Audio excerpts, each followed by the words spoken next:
কি সমস্যা ছিল বটে? ওটা আমার ভিক্ষা মায়ের ঘর ছিল ওই নদীর ওই পার। হ্যাঁ, একটা মা নয় আবার দুটা মা। বিয়ে হলে 3টে হয়ে যেত। হ্যাঁ, ওইটাই তো বলছি বাবাকে, তাই বলছি 3টা মেয়ে হলেই ভাই।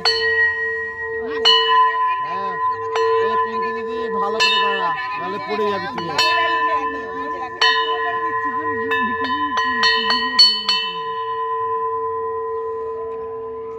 আর পাগুলা কেমন করছে রে? ঠান্ডা লাগেনি তোকে?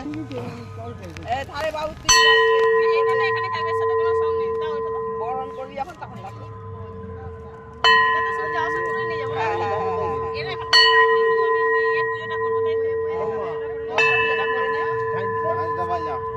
ও কাদা নিয়ে এসছে, কাদা ঢেলেছে নিয়ে এসছে।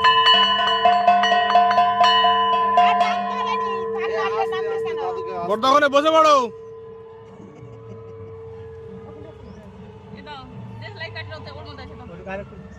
বরণডালাটা গায়ে পিছিয়ে বসে দিক না, এই দিকটাতে পলি আছে, ওই দিকটা পলি করিস।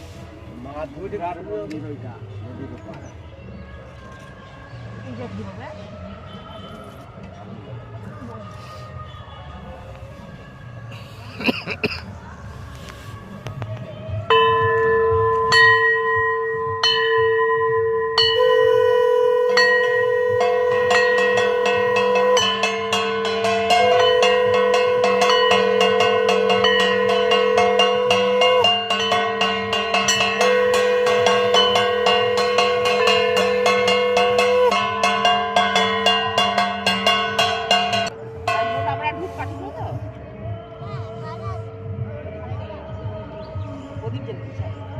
এদিকটা মানে পরিষ্কার করে হয়ে গেছে, না নিচের কাজ হয়ে গেছে।